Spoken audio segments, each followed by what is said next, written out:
Gentlemen, happy to have all of you here.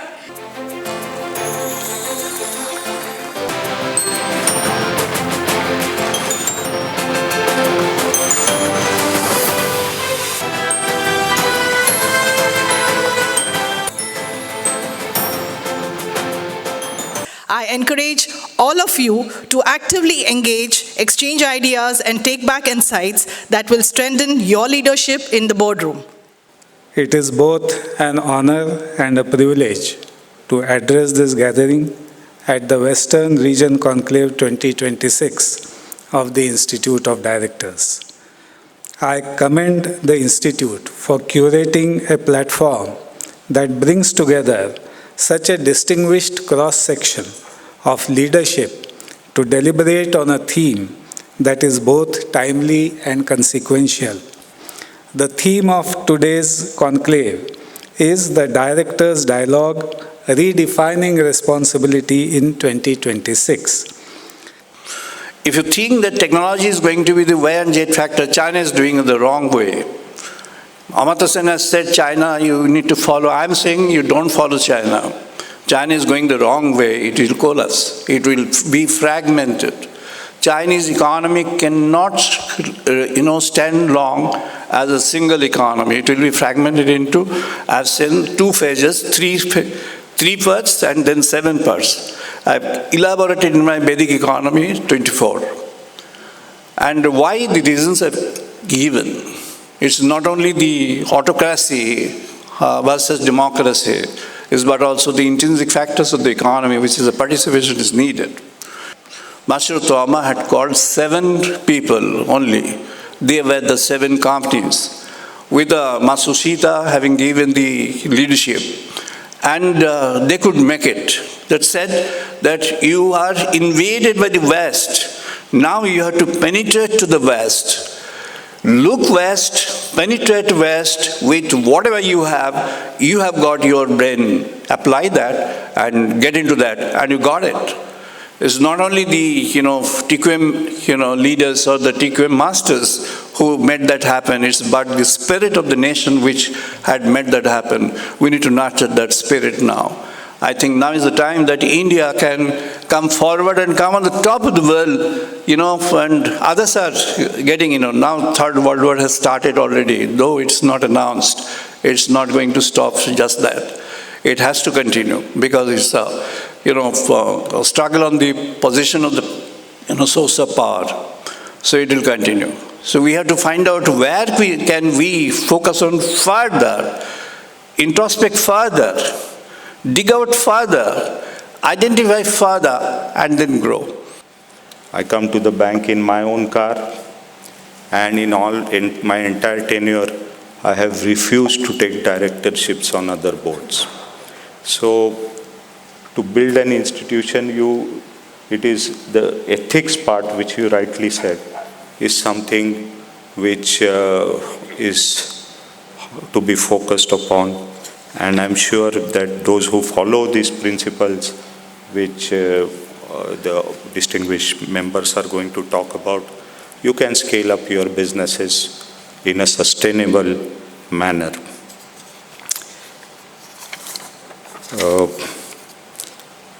Friends, today some of you present here are independent directors. Some of you must be having your own businesses. We very often forget the fact that it is not our individual ambitions which builds companies. It is our collective ambition. It is our collective vision. It is our collective effort which builds companies. So it is, and companies build a country, the economy, and not only companies, everything else. So what is important is the ability to work collectively on all these issues which have been discussed earlier by me and of course later on during the day, which will ensure that we all, as Chairman said, you rightly pointed out, will create a better future for India and we will achieve our goals of Vikasit Bharat. Thank you very much. That the importance of governance. So governance and business in a good institution should always reinforce each other. Institutions like SBI, our origin dates back to 1806. So institutions like SBI don't endure for decades just because they are large. They endure because they have built a system which is stronger than individuals and values that survive leadership transitions. And independent directors, they have a very important role in this. They add value through experience, objectivity, and the questions they raise. And as institutions are becoming complex, the role of directors is also becoming wider. In such a world, I believe board's role can be summed up in 4 words: trust, foresight, balance, courage. Trust to preserve credibility, foresight to prepare for what lies ahead, balance to align growth with prudence, courage to ask the right questions at right time. Technology has become a main constituent ingredient. So whether it's a corporate governance, tech governance, data governance, sandbox governance, whatever you call it, but the governance is required, right? And what we are seeing is today's paperless, cashless, presenceless thing. So it's no more all the file or paper or something, and all the AI tools, everything is available. So everything has become fast, and we can take the decision. As Chairman Saraswat Bank was mentioning that when they shifted wholesale banking, that time, it's maybe that some gut feeling, or maybe if SBI is doing, we can do it. But now, the decision has been taken. What data says, and not only what data says, what is the predictability, whether this will suit me or not if I follow this approach. So huge data, and all the parameters are available in the system. So depending upon your institution, so as a senior management, we have to create a SOP or a framework where we can take the decision based on the data. What a brilliant session and such excellent diverse views. My question is directed towards Mr. Thakur. And this is primarily to do with what Mr. Joshi said at the very end of his talk. There's so many forces out here that is driving everybody to adopt digital transformation and AI. And Mr. Joshi sort of touched upon it and directed it to the point that you had made, sir, where you said you are really training all your frontline executives to provide the best of customer service, and you're not introducing chatbots or conversational intelligence. I would like you to elaborate how, because almost all the banks are moving frictionless, all the banks are sort of adopting technology now at every level, front, middle and back. How are you resisting that, given that you're scaling so much and you're achieving not only at the local level but even going global, sir? So it would be nice to hear your views in that front. So what I was saying is that the core of our banking is customer centricity. And we believe that technology should be used for operational excellence. Wherever, we use all that technology which is used by private banks. Let me give you an example. In digital banking, Kotak Mahindra was the first bank to launch WhatsApp banking. After that, we were working on it parallelly, we launched it 7 days later. Other private banks and public sector banks were asking our people how we could do this. Not in 7 days, because we were working on it for 7 months. But this doesn't mean that we are not ahead in technology. We have adopted digital technology. In fact, for 7 years in a row, we were the best bank in technology, in not only in our sector, but when they compared with other sectors also, we were far ahead of the curve. Every year we invest 200 crore in all forms of technology to improve productivity. So you cannot be in any business today without having a digital footprint or having, whatever technology is necessary.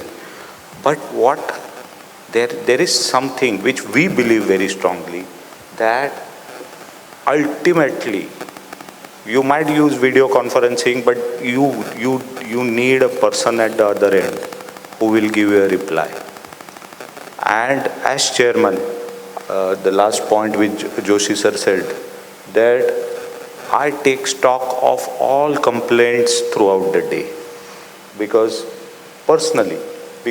this is where, we expect that technology will solve all your problems, but there is somebody irritated somewhere because something is not working.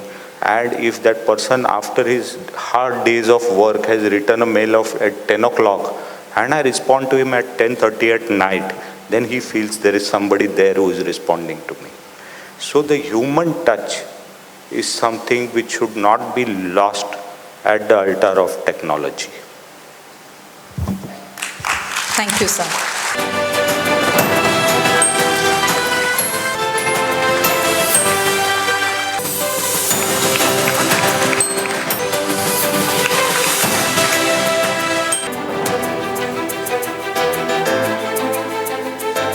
Until some time ago, these 4 things existed in separate rooms, right? What used to happen in geopolitics, we used to just, be the silent spectators. What used to, be the corporate responsibility, the people outside the corporate world, used to look at that as one more thing. But today, what is happening is that the walls between all those 4 things have fallen down. Right, I'll skip through some of these slides that are there, but you can pick it up later. Cyber risk in India is real, right? Typically what we see is a company getting breached, the newspaper headlines, the disclosures often coming 3 or 4 days later by the time the damage is done.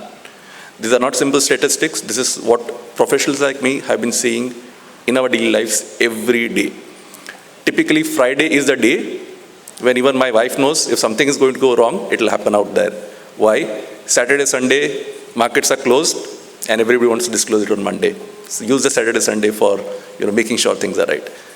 This is a habit, this is a practice that's been happening for a very long time. Not just India, but globally as well.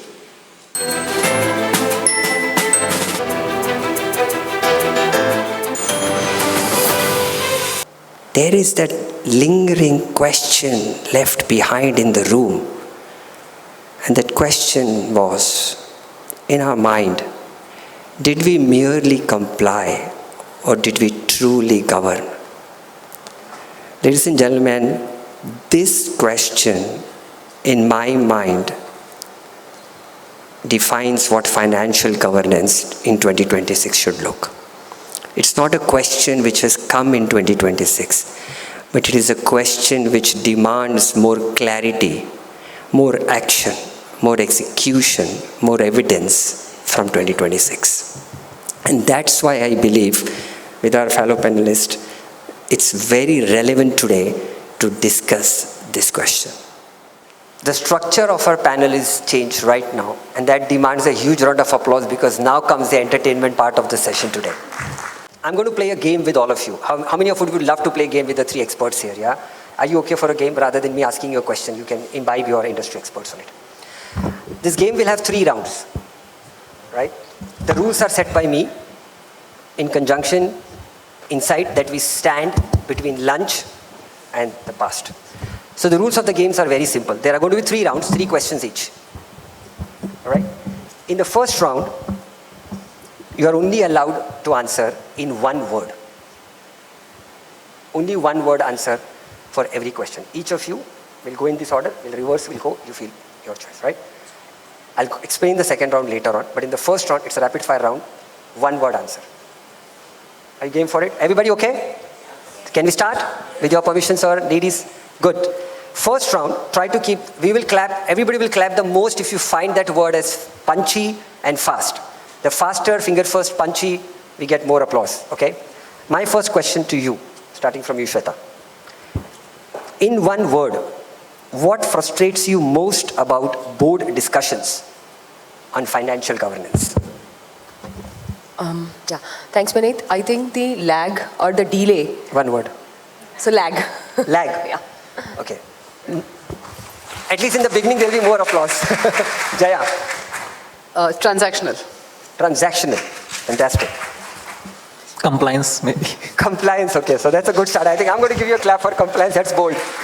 So, in one word, what frustrates you most about the board discussions on financial governance? It ranges from lots of operational discussions, and if the operational discussions are on compliance, then they are definitely frustrating. That's what you're saying. Okay, great. So much for my compliance gone. Now, the second question, again, the rules of the game are the same in one word. In one word, what boards talk about too much? T-O-O, too much. I feel compliance as a word gets talked too much, which should be inbuilt and ingrained. So, yeah. So compliance is your word. Compliance is my word. Jaya. Operational issues. Operational, the answers are similar. Sanity of data, sometimes. Sanity of data. Sorry? Data sanity. Acha, data sanity, okay. So what boards talk too much about is again compliance and data sanity. They have a lot of emphasis on data sanity, data accuracy. All right, last in this section, in one word, what boards talk about too little? What do the boards talk about too little in your mind? I think interoperability, systems and interoperability. Systems and interoperability. Strategy. Strategy. And also, profits and also about capital. They talk very less. That's very interesting that your session chair is a CFO and you're giving a message that the boards talk very little about money, okay? Point taken, Jaya. Maybe inclusiveness, they should talk. Wonderful, great. This is fantastic because what we need is inclusiveness. Lovely answers. So we've just warmed up. Remember, we have 3 more rounds and then we have this enriched experience sharing from our panelists. Now, this session is going to be about you being forced to make a choice. Right? I'm going to give you a question and I'm going to force you to choose one of the 2 options. There's no other options. You'll take one of the 2, whether you like it or not, right? And then please explain to everybody why did you choose what you chose. Yeah, is that okay? Is the format clear? Is the format clear to everybody? So far so good? Yeah, thank you. So let's start. First question to you, Mr. Patil. Which is more dangerous in 2026? Your options are over compliance or under judgment? Under judgment, I will say. Under judgment. I'll wait for you to explain. Let's complete this round. Jaya? Over compliance. Over compliance. Under judgment. Can I explain as well? We'll start with Mr. Patil. Sure. But this is the dream. I was hoping that every time a forced choice, I have different options. Thank you so much for giving me different options. Go ahead, Mr. Patil. So compliance we generally see in negative terms, which is not actually. It is for our own safety and self-discipline. Everybody knows that. And when government is increasing compliances, that time similarly we are facilitating many things. So we are neglecting those parts. So that way I think that you should see what their benefit government is providing at the same time also, because right now I am working in custom, like import export. I'm looking after that thing now. Everybody knows that there is one circular of RBI of 1st October 2025, which just write off the amount of up to 10 lakh of a foreign remittance, that if it doesn't receive that thing, or if you give some discount to the outside buyer. So based on that circular, you can approach to the government and many of your litigation will be reduced. So at the same time, we are very much focusing on the FRC certificates, but at the same time, there is a circular by the RBI, which probably custom officer may not be know. So we should, that way government is doing many things. That authorized economic operator scheme is there. You have to, now I am feeling that I am in an outreach program of a government, but I am trying to explain that now we have EMI scheme, like eligible manufacturer importer. So where you can pay the duty at the month of end. So like government is putting a trust on you. So that way compliance are reducing. My point is that we can say that we are very receptive in that way. Since I am the only person who is representing government here, but thanks to the Kunte sir that he has make it more inclusive, this discussion, and I got a chance to speak about the government, but we are more receptive nowadays, and compliance will be, in future, will be reduced, and those compliance will be reduced which are really harmful to the growth of the industry, because you are the wealth creating people and we are just facilitator here, and you really create jobs, create wealth. So government thinks in that directions only always. So I think over compliance is not an issue at all. If it is there, you should identify what is the other way in which you can build a trust with the government, and then you will get some more facility from the government. Yes. Thank you, Mr. Patil. There is a very famous kahavat, and sorry, I'm going to switch to Hindi. First of all, this is a very inclusive setup, so even though you are the only government representative, don't worry. But this is a Hindi kahavat which says, 100 sunar ki, ek lohar ki. So don't worry, the weight of your one Government of India representation is equal to all of us here, so not to worry. Don't feel alone. You want to build on the under-judgment part of it before we go to compliance. Why did you choose compliance there? Sure. Thanks, sir, for sharing. I feel compliance is nothing but a formal representation of what should be done in anything. Compliance is, as you rightly said, just to add to that, compliance doesn't need a lot of, it just allows the fraudulent or sideways activities to get contained. So compliance shouldn't be an over discussion, but wherever there's judgment needed, where people are involved and there is subjectivity, I think that is what should be always discussed more in these discussions, and hence it is always the, the weight when you're asking what is dangerous is that people are not using their judgment right. So, I mean, and we're talking about AI and we'll build further in the conversation, but as what will change in 2026 probably, as all of us are feeling, and I'll detail more, but AI is what is changing the landscape of how we are working these days. Every single thing, I'm amazed every single day on how things, at the speed at which things are moving. With that, I think the ability of ours to make sense of data, to make sense of what is given to us, I think that is what will determine success and the boardroom discussions becoming more and more impactful for all the members of that board, right, and for the company. So I think under judgment is very, very dangerous. Hence, so don't underestimate the risk. Don't underestimate the evolution happening around us. Thank you so much, Shweta. Jaya, you were the only one who chose over compliance as more dangerous in 2026 over under judgment. Yeah, so the reason why I said that over-compliance is a little more dangerous in 2026, or it's been happening for the last few years is, and I have been on the other side of the table and I'm on this side of the table now, both as a director as well as on the corporate side.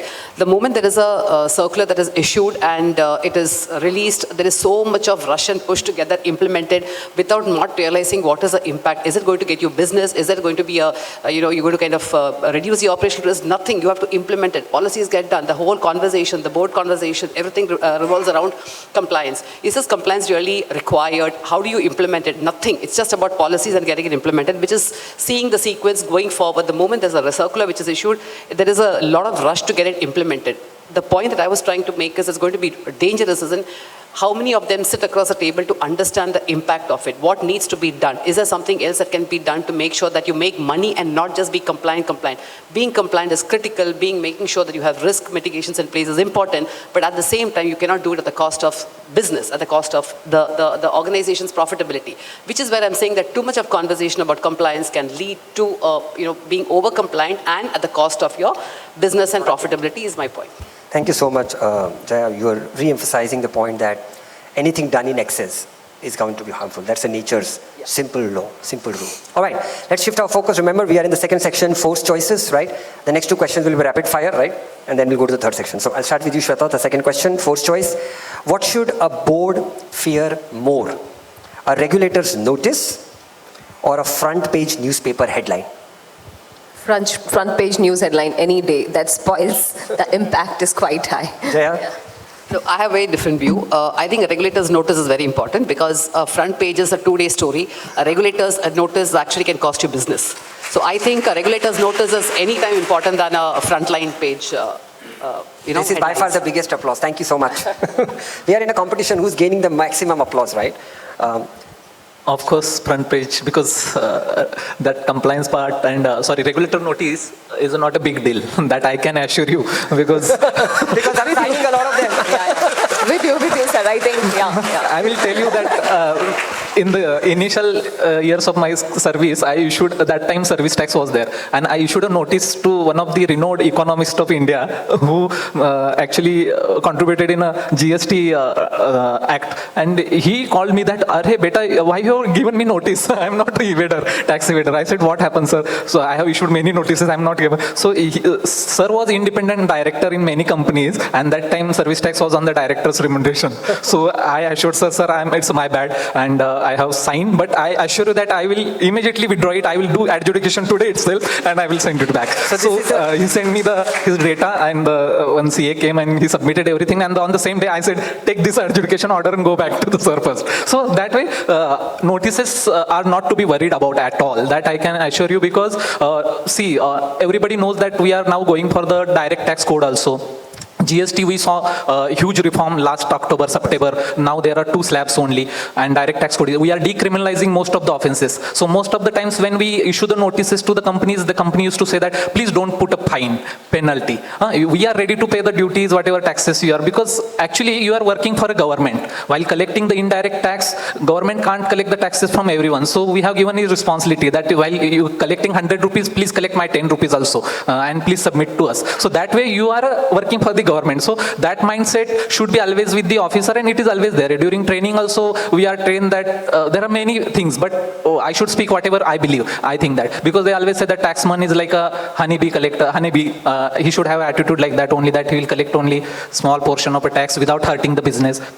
Then they said that you should be very receptive to understand. You should not put a penalty, fine penalty. Earlier I used to put the penalty to the directors also. So my commissioner used to say that, you are so new here, you understand what is the role of director in that fraud. You should first understand that thing, and then you should able to prove that, and then only you can put that kind of thing, you can have that kind of discussion. So initially it was a learning stage for us, and then we eventually come to know that things are different, and we don't understand the internal control of a company. Unless we understand that internal control, we can't do anything. We should not accuse anyone. So you should not worried about any notices. The only thing is that now you know that even government has accountability word when comes, there is accountability for the government officer also. I have to adjudicate the things within 1 year.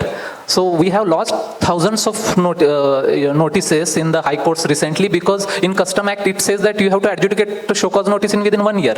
So most of the things which were delayed, that was dropped based on the single point of time limit. Again, we have for a fraud, and to prove the intention of a company to make a fraud, we have to have a reason document for that, and no court is agreeing to that. So we are losing the cases because we are not able to prove that thing, and company is saying that please decriminalize us. We are ready to the tax, but don't pay the penalty. So government has now introduced in direct tax code, everybody knows that it will be called as a late fee or the penal interest kind of thing, and penalty word probably we may not use in future, and so that your balance sheet will be decriminalized in that way. And everywhere there is, now even in BIC code, I think there is a limitation of 14 days. He has to take a decision in 14 days. So you should not worry.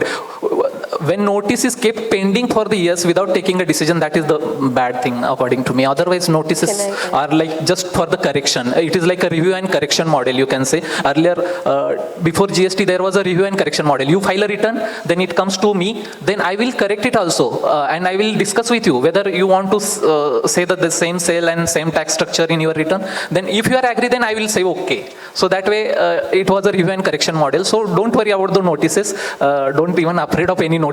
It is just for your own safety, for correction. So and compliance part, again, last point only, I will say that compliance, who wrote the rules and regulation, they do it through collective wisdom. Everybody knows that. So we should believe in the collective wisdom, why they have put this kind of thing. There may be some issues, but if you prove your trust and your business that you are following the ethical practices, and over the period you build your trust and reputation, then there is a fast channel for you in everywhere in the government. That fast channel you need to, a green channel you need to identify everywhere, and it is there for each and every act and in every regulation. That's my point. Sorry for a long discussion, sorry. Apologies accepted, Mr. Patil. Vinith, if I may just add, and thanks Prashant for sharing the government side of regulatory perspective. I worked with two regulators, which is SEBI and RBI, both in first half and second half of my career. I'm right now working under a RBI regulated entity. I'm amazed to see both the sides. They are so open to any discussions. So notice is just a query instead of seeing it as a embargo. So notice and embargo are different. So notices are always notices, and they should be seen as a question asked. And as long as you know you are operating in a territory which is not deliberately fraudulent, it could be a miss kind of a scenario. You can always go back, deliberate on it, discuss, implement, and I think things are settled very, very, in a one-on-one fashion, and it's not directly that your business will stop unless you're doing something definitely illegal.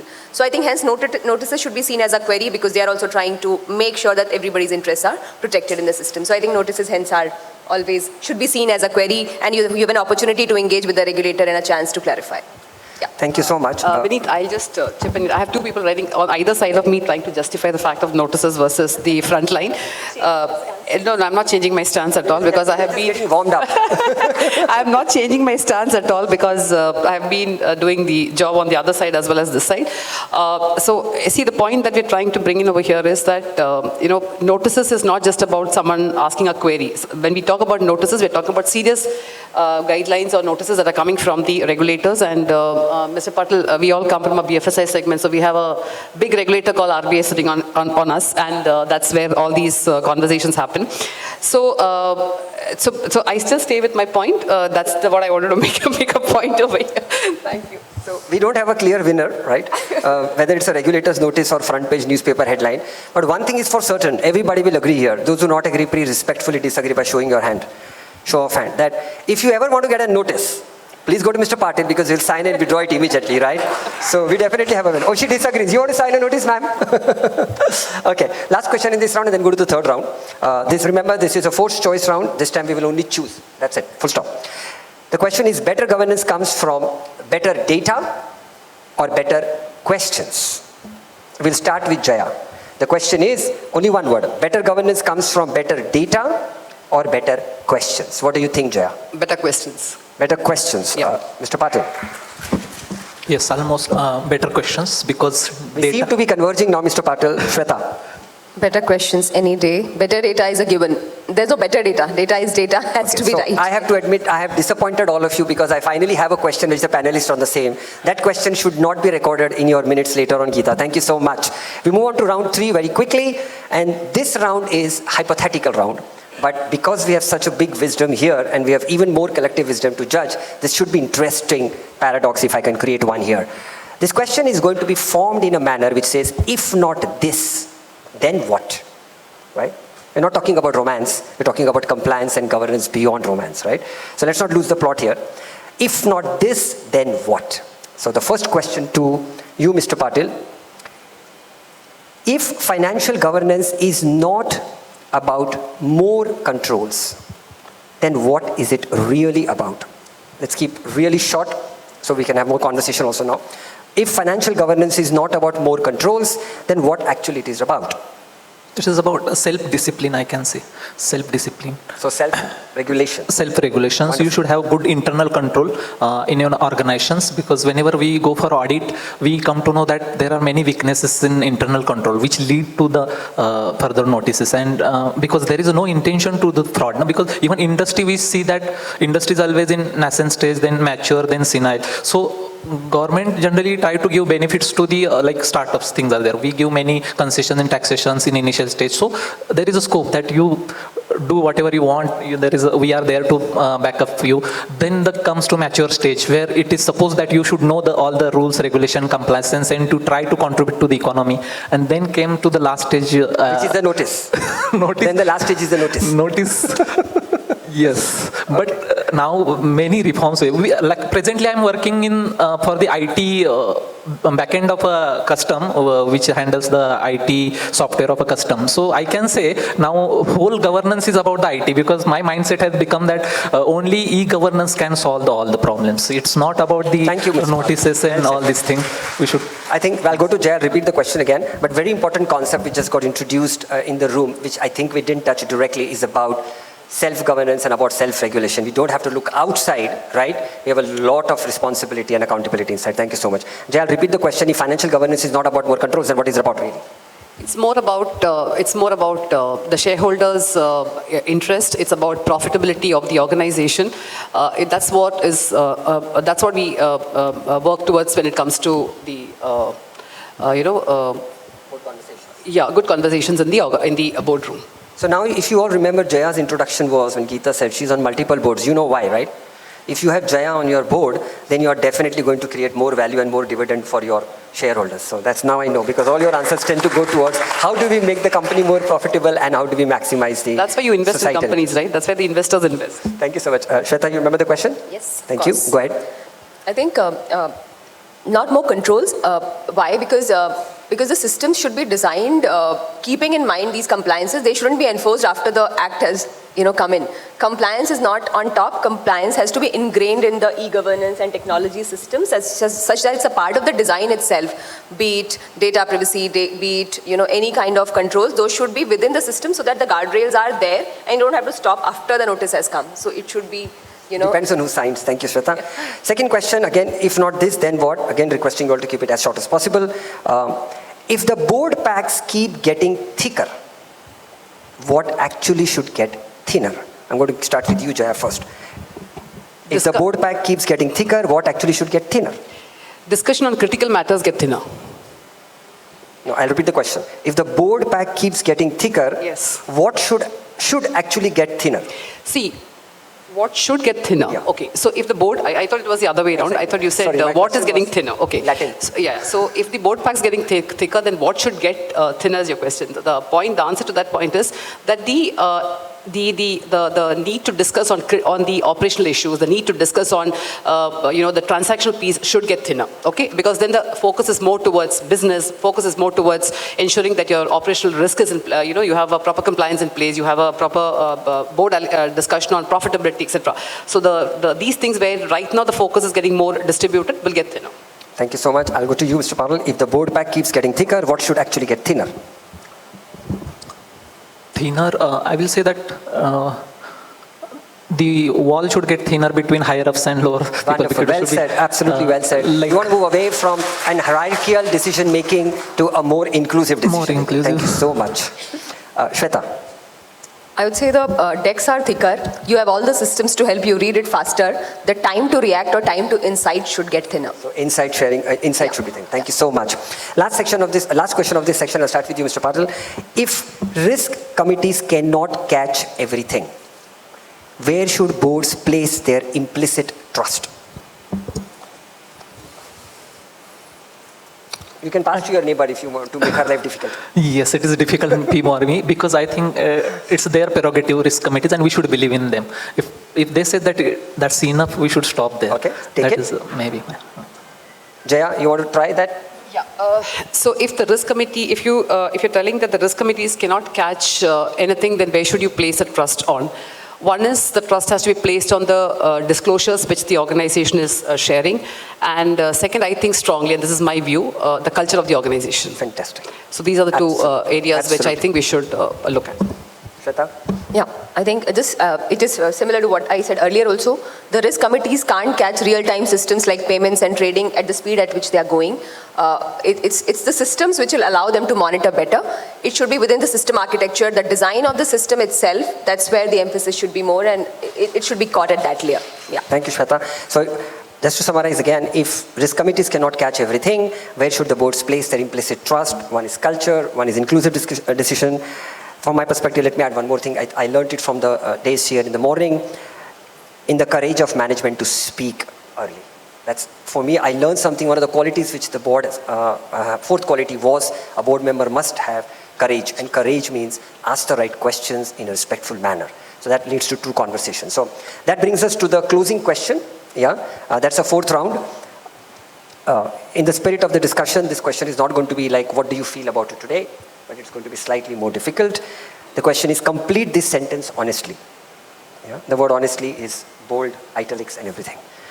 The biggest governance myth boards still believe is what? I'll start with you, Jaya. Oh, I love this question because everybody thinks you put more controls is better governance. So that's a myth that everybody carries.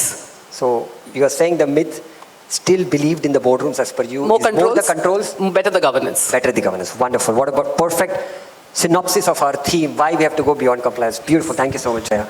You want to go Mr. Patil or Shweta? Hand it over to you, whoever is ready. Sure. I'm ready. That governance slows growth. That's something, compliance is seen as a blocker. I think it's an enabler.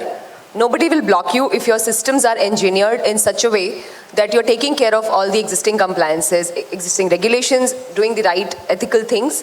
The systems will be moving faster, and the compliance queries will be lesser. So you will be able to move faster if your systems are designed such that the compliance and regulations are taken care of. Yeah. Wonderful, Shweta. Mr. Patil, last words from you on closing. Actually, I have not attended any board meeting as such, but I just imagining our meetings which happens in our offices. I think everybody in government meetings, everybody think that we have done the application of mind everywhere, but it is not true. Sometimes any lower staff in informal talk, he will give the solution to the biggest problem of India. So that I think that we should have some system like that, and that is a myth that only leaders can solve everything. That is a big myth, I think. I found this. So that brings us to one quick summary of what we discussed over the last few minutes, and let me summarize what at least I captured from all of you. That first, again, 3 pointers. Governance is less about controls and more about judgment. Judgment includes good conversations, judgment includes early warning systems, and judgment includes every single conversation which will increase the profit of your company, right, Jaya? All right. The second one, which I summarize is... I just want to know who will disagree with me over here. Oh, nobody can. Does anybody dare to disagree that we should make more profits? Everybody will say profit is more important than anything else. So I put you on the first, right? I put you on the first. The second one is the boards don't fall due to lack of data. I think you proved that, but due to lack of uncomfortable questions, which you brought a very important concept of inclusiveness in decision making and discussions. And the last one, I think we saw everybody since morning that the real risk in 2026 is not about non-compliance. It's being technically right, really not, but contextually blind. You can't be technically right, but contextually blind. That is the biggest risk you carry when you are discussing in the boardroom. And that's why I think accountability beyond truly, really means. And from that perspective, anybody wants to share anything last, but otherwise we're done with the discussions. I hope you have some messages to take through from this one, and thank you very much for all my fellow panelists. If I can add some points, and I was thinking because 2026 is what we are saying, so what changes, and I just would like to probably take a few minutes to probably share my perspective on what could change. I mean, just taking a moment to share an example. So I had product, I'm supposed to create products for bill payments and more for the consumers at Bharat Bill Pay Systems. At BPS, and then we are designing something for the end consumer. I'm supposed to create a design. I had a designer, I have a product manager, I have an engineering team who's supposed to build it. We were working on it. I was trying to share a design perspective, not coming out clearly, 10 iterations, 15 iterations. By then I went to Claude 3 days back, 2 prompts, 10 minutes. I had a wonderful design, took the view of my CEO, she gave some feedback, I gave it to Claude. Claude further enhanced it. 3rd iteration, I had the best design probably I could imagine. It's not a dashboard, it's not a product, it's something where the consumer will come to connect, to get the data, to have clear CTAs of what they want to monitor, etc. It captured very well. Second, I needed a Figma because I had to give to developer. Claude did that as well with just 2 iterations. To the level I had exhausted my tokens, even on a pro model. It told me, okay, you have 30 seconds in which you can do this. Go there, click there, type this, your Figma will be edited. My design is ready now. Then I said, okay, why don't you create a front end for this? Because the integration will be through APIs, why don't you create? Right now, while sitting here, I gave that command. The zip of the code of front end is given to me in a package. I shared with my developer. I said, use it if you find it useful. The point I'm trying to make is AI is moving at a very fast pace. 2 weeks back, I was using Stitch of Google for designing. I used Claude, which was much better.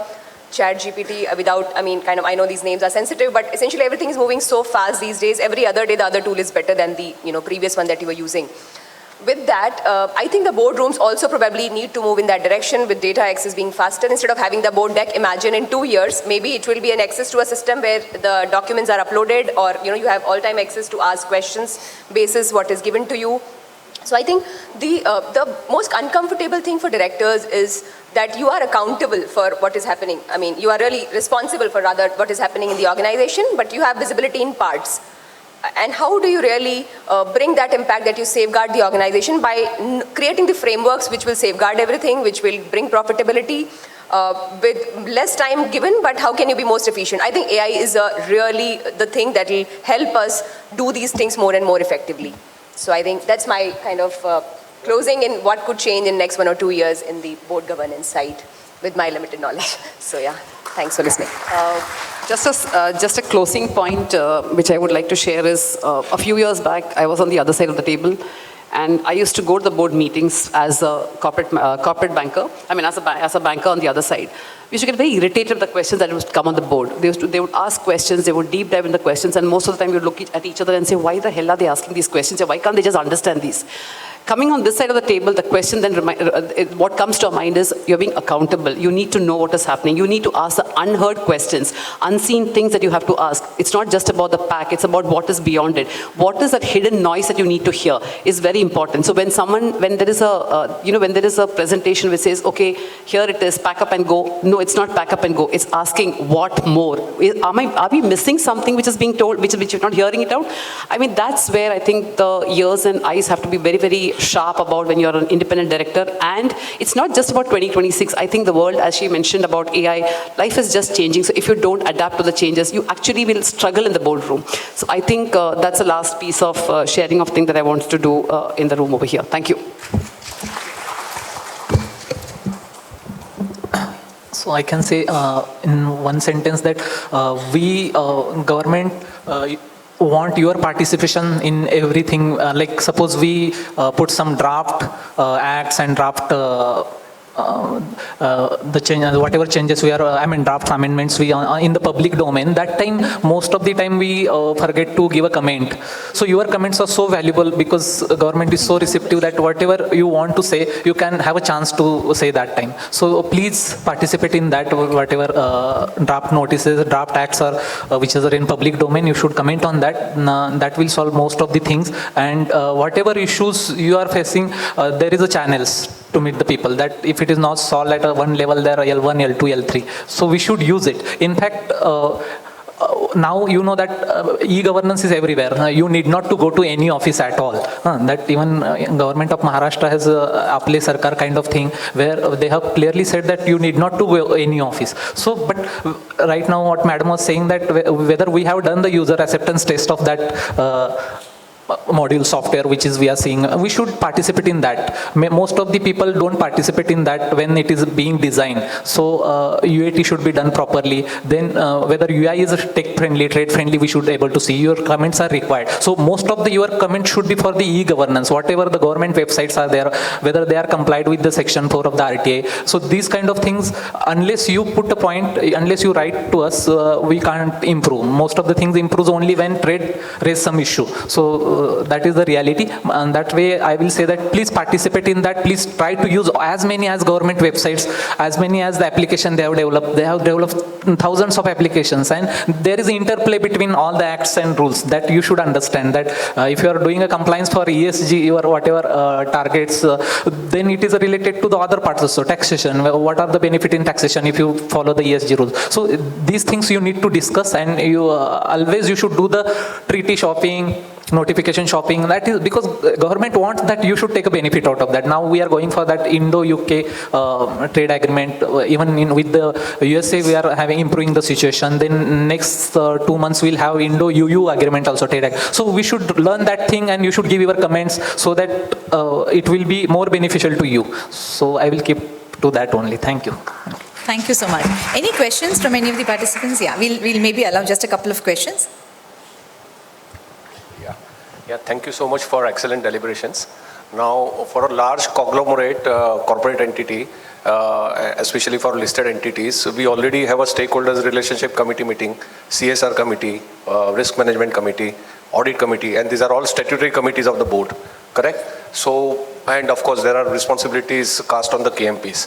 So, keeping that in mind, as an effective and efficient board, I would like to hear from each of the panel members how much board should discuss and deliberate on the compliance and governance in terms of percentage. Thank you.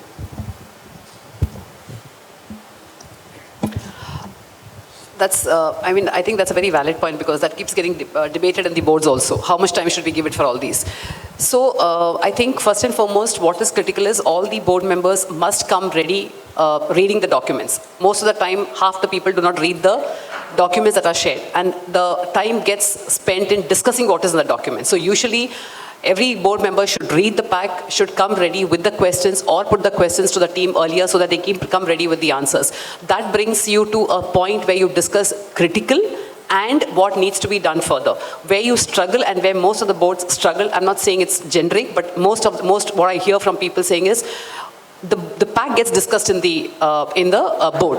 And now why do packs get discussed in the board? If you go back and see, and you may go back to your own organizations, or you may go back to anything, there is a time frame that you need to get the board to read the papers. Many a times it just comes 2 days before or 3 days before. It's practically not possible to read it. So definitely making sure there's adequate time given to the board to read the pack, come back, ask questions if there's anything that's required, and that if the board is still not satisfied, then you debate it at the board. So that brings down the effective time of unnecessary debate and has more time for governance, or has more time for the critical pieces that needs to be discussed.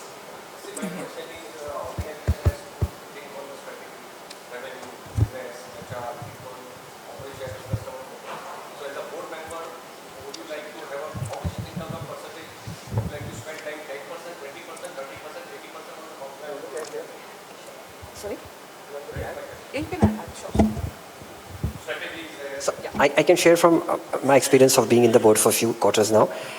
It's difficult to say what percentage it should be shared, but I think what Jaya was saying is that, see, the discussions most often are two types. Ones which are mandatory. So you listed these are mandatory committees. So there are certain agenda points in those committees which one has to go through. Now, it depends on the trust level in the board.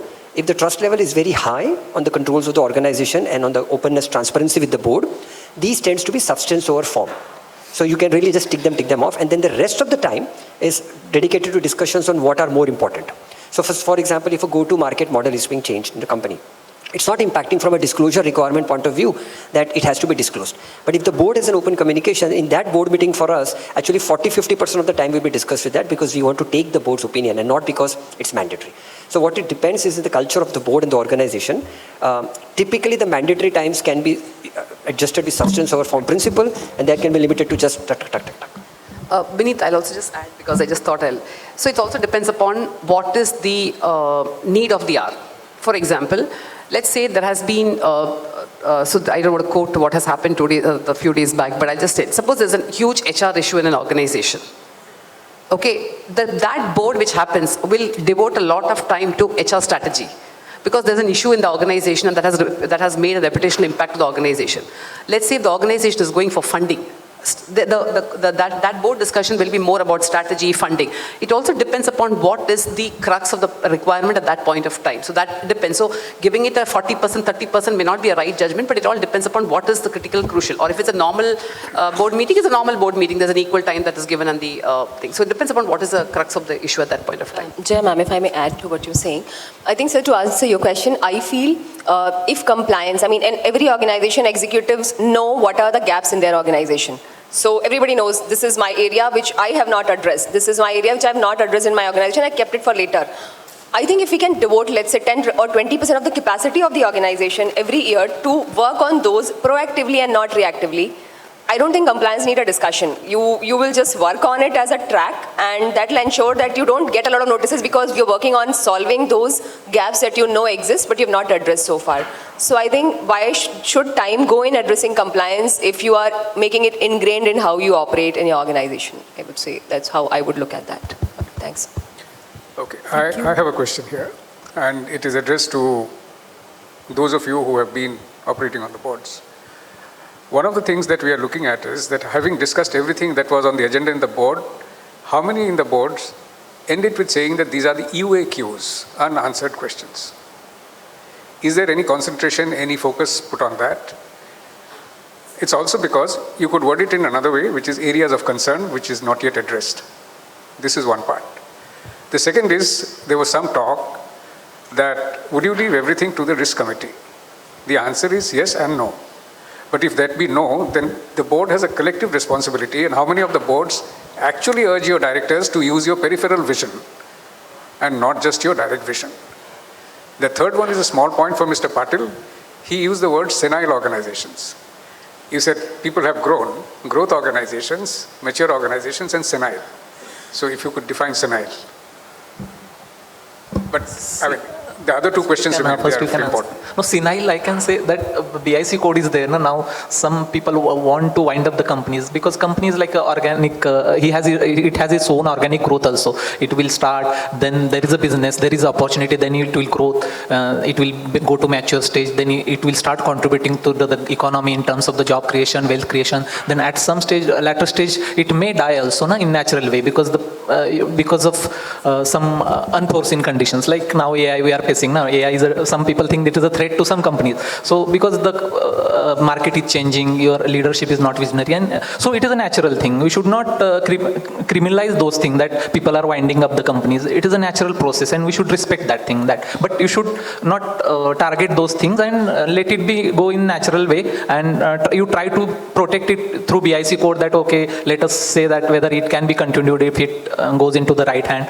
So my point was that you can contribute after mature stage. Means government is there to help at each and every stage. That was my point. In that context, I told that in the beginning, like in startup, we are doing so many things. Government is giving so many concessions. So now we are going to that. From earlier, we used to give subsidies, subsidy-based driven administration. Now it is like we are giving incentives. The incentives are a little bit different. So it based on your performances most of the times. So it is a step by step. Your incentives will be increased. So you should able to shop it. You should see whatever available. Now AI is there, and it can help you in that way. That yes, these are the things, and there is an interplay between various acts and rules, which you can harness to how it can help. Ultimate aim is to yes, company should grow and people should get money. But as a director, because all of you are like, we are like, suppose I cleared one exam and become a leader because it is imposed leadership for me. But you are like a self-made person. So you have seen the company's growth since many years, and you have attachment with the company. So you should focus on your man force first, because it is because of the people who works for the company's growth lies in their hands only. So that way, I think that all the companies will go in the same stage. That is enough for me, I think. Yeah, thank you so much, sir.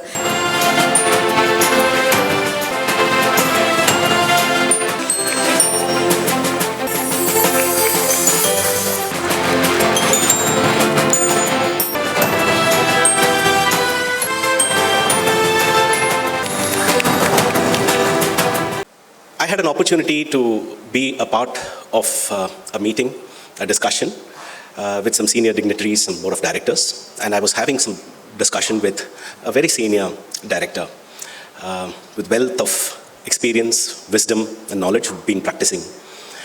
And we were having intense discussions during that time. And at the midst of the meeting, the senior director just paused and he said something serious. He was honest about it, but what he mentioned was startling. He said, I understand finance, I understand risk, I understand strategy, but this AI thing, I'm not too sure. More so because I don't know what questions should I be asking in the board. Now when he said this, there was pin drop silence in the boardroom. Perhaps he touched a raw nerve in the minds of people, and perhaps they were also going through the same question in their minds, but they were not expressing it. We are in that crossroads today.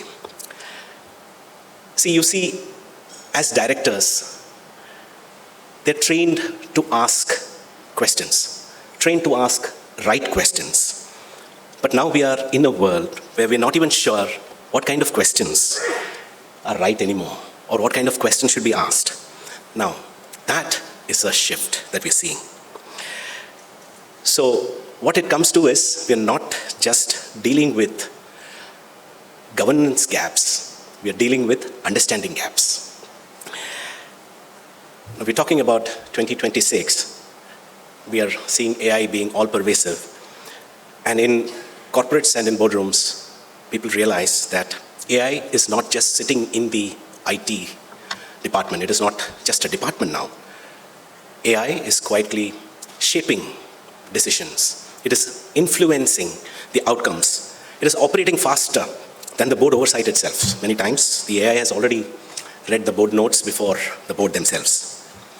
So there is the question, are we compliant? But the more important question is, are we in control? Or do we hope that we are in control? And that is the crossroads that we are in, and what we wish to explore in today's discussions, where directors are not just custodians of governance, but custodians of trust in an AI-driven world. So let me build on that with one question. Are boards governing AI today, or is it the other way? Are the boards being governed by AI? Good afternoon, all. Welcome to this session, Directors at the AI Crossroads, Compliance, Cyber Resilience, Strategic Governance. We have an eminent panel today. Welcome, gentlemen. Looking forward to an engaging session with all of you today. We'll start our conversation. Let me start with Mr. Ashish. Ashish, you are dealing in healthcare. In healthcare, trust is everything. What, in your opinion, how do boards balance AI innovation versus patient trust?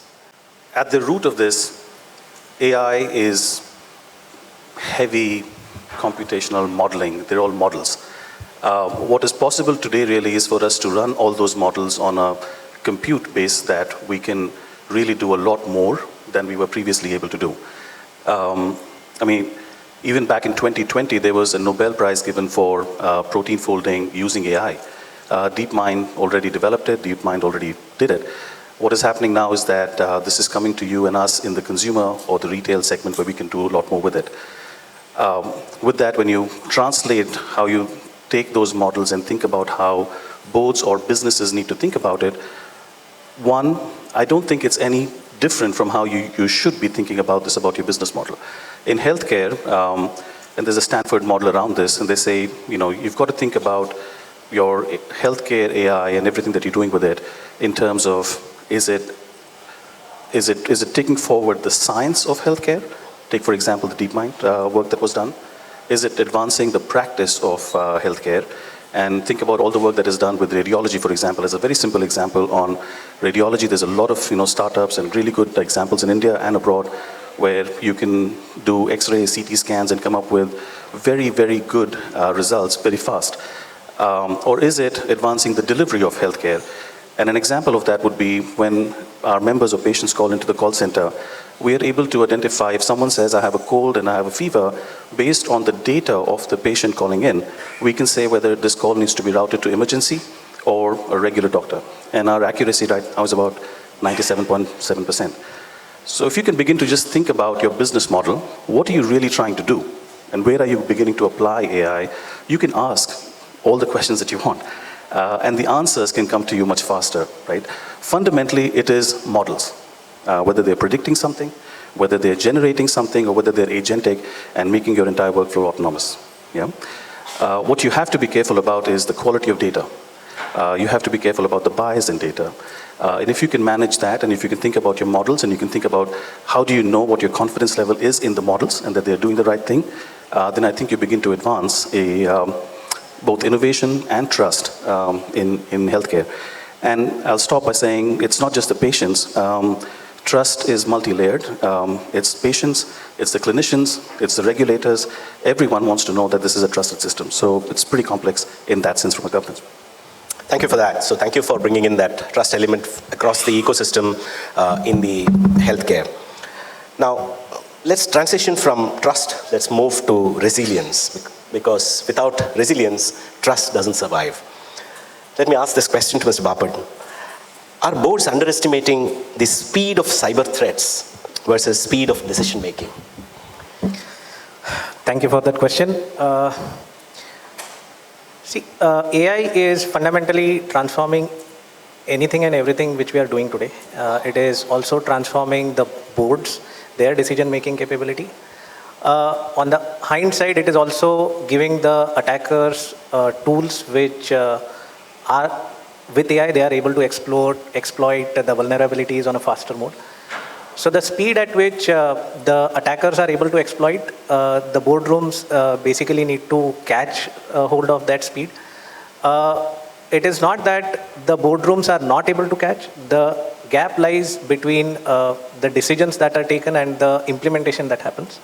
And that is where you need to move from taking compliance as a checklist or a checkbox to making it as a strategic imperative into the boardroom discussions, and moving from, you can say, compliance as a checklist to moving it to a resilience as a requirement of the boardroom. That would definitely suffice going forward. And resilience, when we talk about it, is a continuous process. Today we are looking at cybersecurity from a perspective that it is just a tick box in compliance, or we look at audit reports. But resilience has to be in terms of continuous monitoring, continuous updates, and we need to be ahead of the attackers when we talk about resilience. Okay. So when you talk of resilience, what should boards be aware of to take care of the resilience part of it? Is there a format, or is there a way by which you say that the company is resilient enough? It's similar to what we say as a chicken and an egg story. Do we have compliance in place? Yes, we do have. Then the question would be, how did we get attacked? So it has to really transform from a compliance checklist to a resilience which is continuous, ongoing, and the board has to understand that this is an ongoing process. It is not just a point in time solution, but it is a continuous, ongoing process. So rather than saying that are we compliant, we should think about saying that if the attack happens, how fast are we able to recover? How fast are we able to mitigate, and how fast are we able to stop the revenue loss or the reputational loss? Sure. Thank you. So now, moving beyond systems and security, there is one variable that is the most unpredictable: people. Shaurya, yes. Now we are in the AI world. Now, any AI conference you go, there's one question now which keeps coming up. Is AI reducing jobs? And one more question on that. Or does it actually expose deeper leadership gaps? What is your take on that? So I have some co-panelists who's from the medical industry or healthcare. So I would say AI is actually a stress test for leadership. Sorry, thanks. I would say AI is a stress test for leadership. And why I say that is, you can automate processes, workflows with the help of AI. You cannot automate judgment with AI. At least not yet. I don't know about the future. Cognitive abilities are the most important. AI will throw up many options before you. But as a leader, what do you do with that? How do you impact the organization? That is most important. There are many people who are losing the jobs. People are losing jobs, and those are they are the people who are refusing to upskill. Even at leadership levels, if you see, there have been layoffs. And that is because they haven't understood the impact of AI on people. So the focus of the organization as a culture aspect has to be to upskill people, has to be to ensure that, some amount of risk is built into the culture as well. So I would say it's a mix of both, but more a stress test for leadership. Great. So you're saying that what I gather from you is that AI is going to be there. It is important for people to understand that and upskill themselves to ensure that they are also part of that ecosystem along with AI. Now, when it comes to the boards and the directors, so maybe we can say that AI will not replace directors, but directors who don't understand AI or the technology today will find it difficult to survive or sustain, isn't it? See, directors who don't understand AI will not be on the boards, first of all. Right? I mean, that was very soon going to be a prerequisite, whether you understand tech or you don't understand tech. And for example, I know of many companies where the board papers are circulated over email. There are no printouts anymore, unless what is required to be filed as a statutory filing after the board meetings. So it is not about who's going to be there, who's not going to be there. If you do not understand tech, and tech I mean AI here, you will not exist.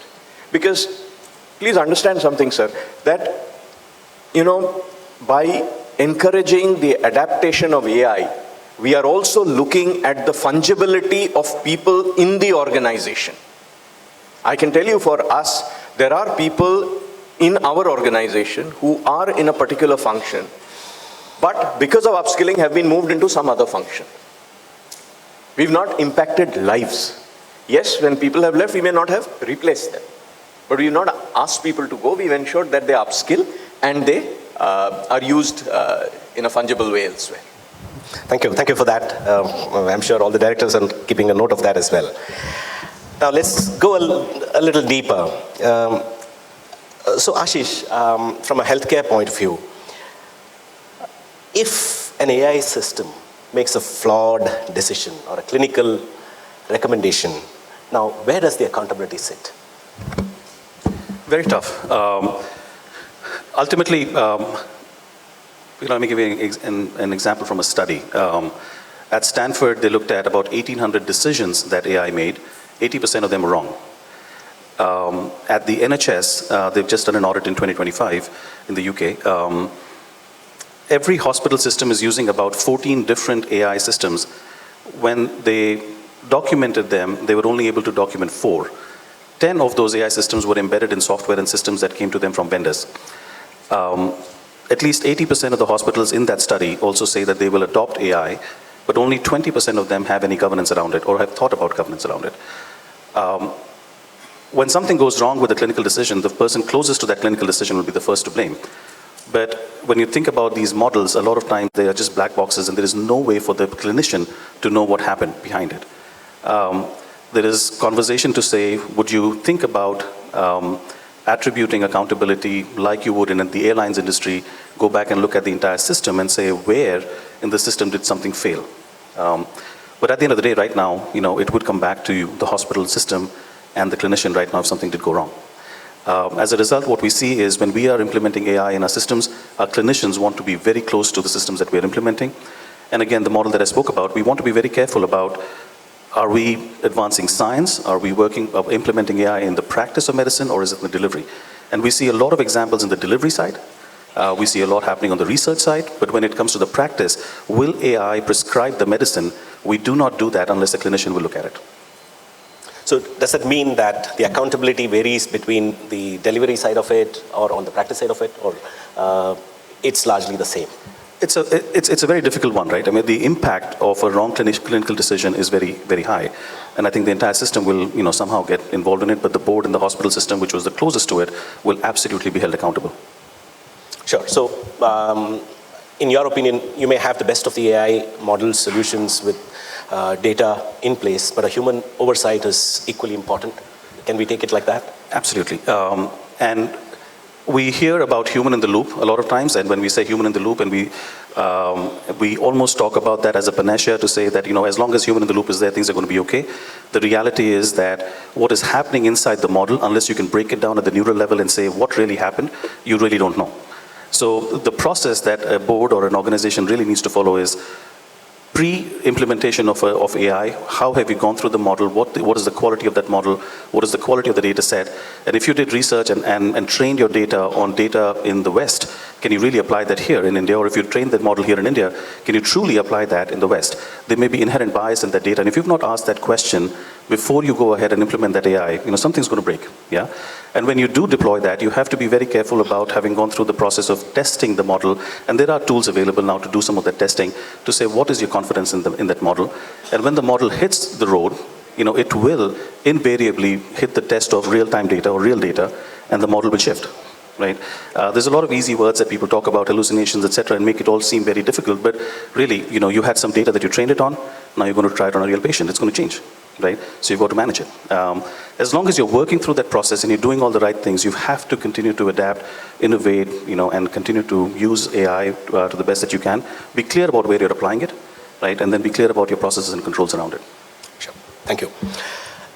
Mr. Bapat, earlier we talked about the cyber compliance and the cyber attacks you mentioned.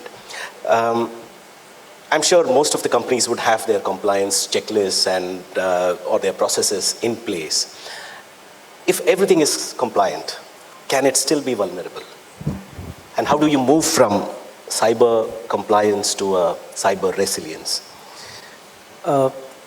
Definitely. So today what is happening is the compliance checklist are just a tick in the box which is happening.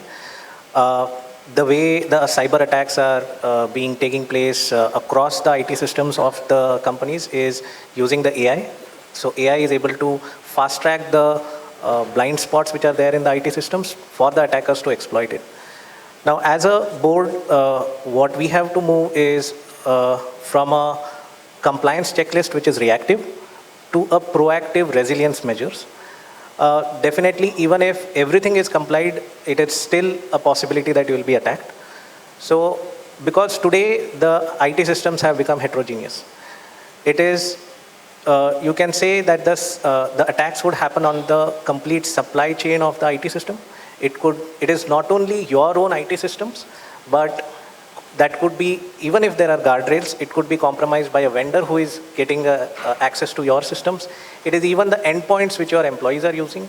So the attack surface has increased tremendously with the launch of IoT, with the launch of AI, with the usage of devices. Even the mobile devices have become vulnerable nowadays. So when the attack surface has increased so much, you can never say that you are completely secured. The only thing that you can say is we have done all the check boxes and we are resilient enough to say that if the attack happens, we are ready to mitigate it. We are ready to come out of it with flying colors, and we are able to protect our revenue losses. That is what we can do, and that is what we have to focus on. Sure. If somebody says that I've never been attacked, maybe they may not be aware that they are being attacked every moment, right? Absolutely. Because the attack surfaces have risen so drastically within last, say, couple of years. You could never imagine that as simple as when ChatGPT was launched, right? People were using it on their laptops, desktops. Now they have a mobile version, right? So you can straight away ask questions to ChatGPT through a mobile interface. So the interfaces had changed. So that is where the attack surface reduced from laptops to your mobile phones. With the advent of IoTs, it will still further be enhanced. And with the technology of 5G which is coming up, more devices will get attached to the network, and more devices will have access to your IT systems, which makes it all the more difficult to protect all the ecosystem. So assuming that the attacks and the vulnerabilities are going to be so huge, so massive, from a company point of view, from the board point of view, who will take the lead? One has to go one step ahead of the attackers, or the attackers going ahead of what the IT or the cybersecurity people would be doing. How do we balance that out? So we have to be responsible for all these. We have to be taking responsibilities for all this. We cannot leave it only to the CIO or the CTO or the CISO that he is responsible for the security, but the responsibility lies in each and every board member that he is resilient enough. He is also adapted to the newer technologies which are coming up, the newer attacks which are coming up, and we should be prepared. It is not that today we have complied and our systems are secured, but the attacks are also getting more and more intelligent enough to exploit our vulnerability. So we have to be prepared to say that yes, we are under attack. We have taken measures so that the impact is reduced and our revenues are protected. That is where it should move. Thank you for that, highlighting those points. Moving on from systems to people again, what should boards focus more or monitor closely? I think we discussed that during lunchtime as well. What should people focus on, the boards focus on? Skills or mindsets? Mindsets. Skills can be acquired only if you have the right mindset. If you don't have the right mindset, you are risk averse, or you have tons of ego because of your experience, you will never be able to acquire new skill sets.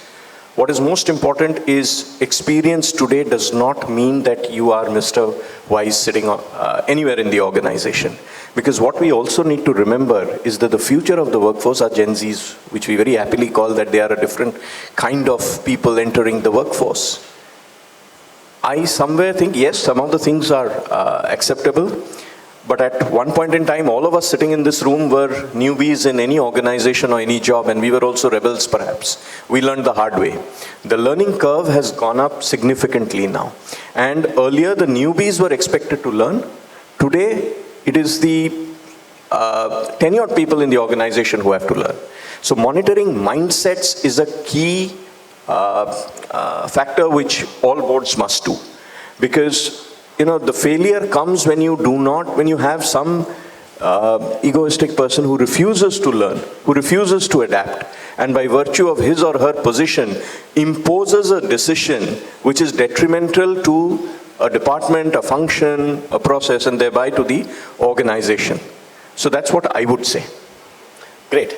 So we talked about skills, from skill development, we've now gone one step further, mindset, how that shapes decisions and how that shapes the culture within the organization. And we talked about the compliance to resilience and the trust part of it. So what we kind of gather is that the governance is not about, say, control or compliance, it's also about intelligent trust. That what we are building through different systems, processes, skills, mindset, and so on. Now going forward, Ashish, you've been dealing with a multinational organization, right, which has presence in the global presence, and largely from America to India, etc. If you look at it globally, and also from the healthcare point of view, are global standards around AI governance, specifically in healthcare, converging, or are they diverging in the moving? The things are moving so fast. What, in your opinion, how is it moving, and how do boards tackle these? No, again, a great question. I'll answer it in two parts. The first one will be very small and quick. At a minimum, I think boards need to really be talking about technology and the investment in technology. AI doesn't come cheap, at least not right now. And I think we had an example earlier in the afternoon where someone was talking about, one of our panelists was talking about how they ran out of tokens on Claude. So wherever you're working on this, those tokens don't come cheap. The infrastructure underlying AI does not come cheap. The chips don't come cheap. And when people start going out, and everyone wants to touch AI and do something with it, and they start within your organization developing small projects or proofs of concept, they all become very expensive very quickly. At the same time, in large healthcare systems, we are still working with a lot of legacy systems. So we're still working mainframes, and we're working all the way to digital and user experience. You've got to stitch all of this together. In any one of these AI solutions, we are touching at some point 1,000 different systems and trying to connect those systems, get that data, store it, and get you that output is an expensive proposition. So boards really need to talk about this and say, what are you spending this money on? Where are you spending this, and are you getting the best value out of it? Of course, you've got to talk about resilience. You can keep investing in resilience, and it's probably never going to be enough. One of my team members is an ethical hacker. He loves just getting a mandate from someone like Microsoft to say, crash my server. So he goes out and crashes the Microsoft Exchange server. Right? So, things will keep happening. You have to proactively be talking about this and saying, what is that investment getting you? The second part, where is this going in terms of standards? I think there's general alignment on the principles for AI to be fair, to be transparent, and we are increasingly using the term explainable. Can you explain what this AI did? And as a member of the board, if something came up, do you know how to talk about it?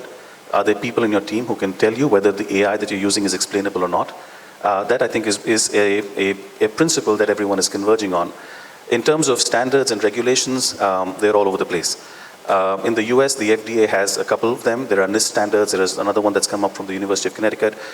People are looking at that to say how we adopt that. If you build a software system or an AI system, it can be classified as a medical device. So you've got to comply with the medical device regulations. You may have to abide by other regulations in the US plus state laws.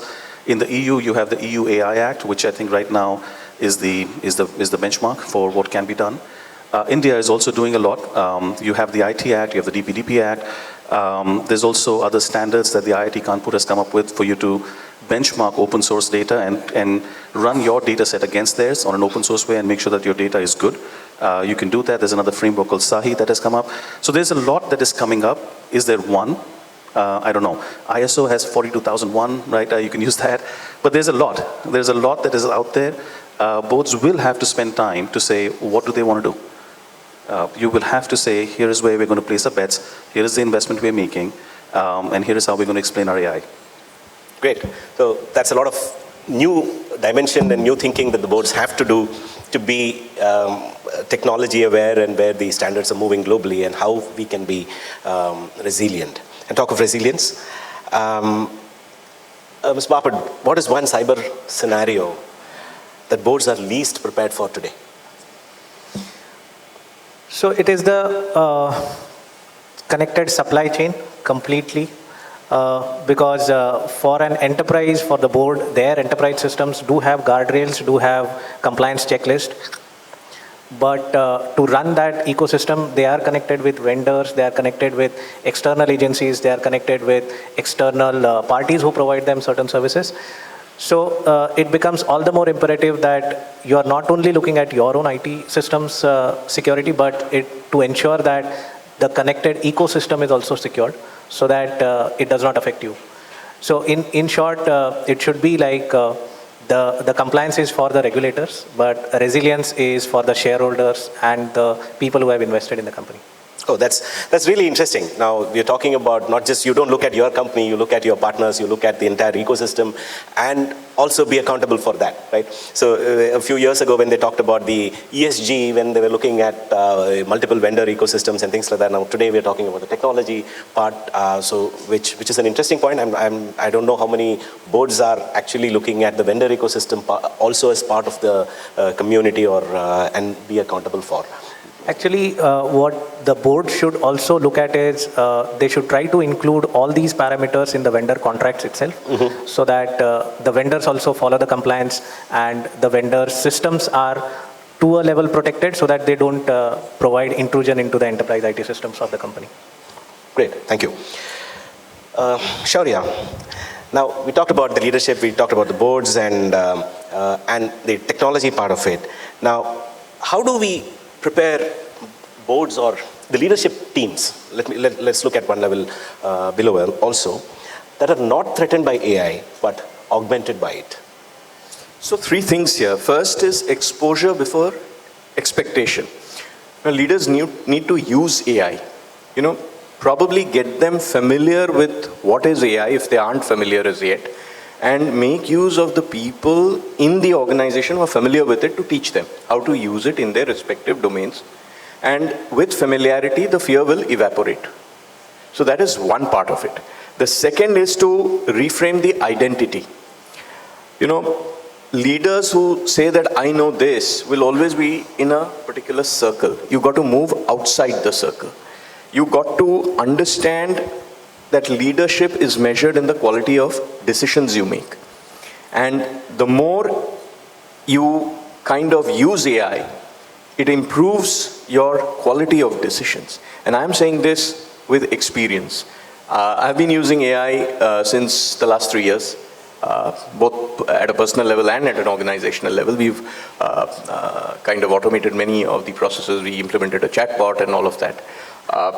So it does give you that kind of a confidence. And the third is you have to create that sense of psychological safety at the very top. If the CEO or a director at the top uses AI and says, hey guys, I didn't succeed, I failed, that gives some confidence to the rest of the people that, okay, it's okay to fail, let us use it, let's try. And that's what an agile methodology or an agile culture is all about. True. Right, so I would say these 3 things if we focus on, I think the adaptation will become much easier. It will become more acceptable, and as you said, it will be able to augment the entire process in the organization. Sure. Interesting points. Now, I'm sure you being a tech company, it's easier for you to implement AI across or bring in that awareness across different levels. But what about other companies? I'm talking about if a large manufacturing company with a huge workforce. Now, in such situations, can culture itself become the big bottleneck or the biggest risk in AI adoption? I think it already is. It's not that whether it can become. Culture is the biggest risk in AI implementation. See, if, what happens is any process improvement, any firm or tech implementation, if it goes wrong, it can be recoverable. Culture, if it goes wrong, you can't recover it, right? You can't have a version 1, version 2, version 3, like your iOS updates, iOS 26, 26.1, 2. You can't have culture 1.0, culture 1.2. Culture is the very essence of the organization. It is how the leadership behaves. It's what the leadership percolates. And that is a mandate which is given to the leadership by the board. What the board stands for is what the leadership team, the people or the management at the company level has to emulate. And once that is taken care of, I think then the cultural aspect flows a little more smoothly. It becomes easier to convince people. But if it doesn't flow from the top, there's a huge, huge problem there.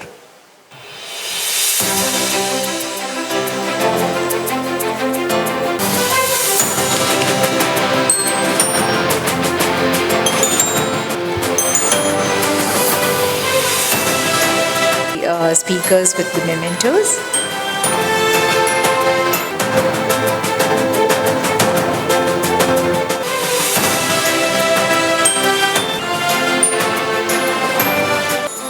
Thank you.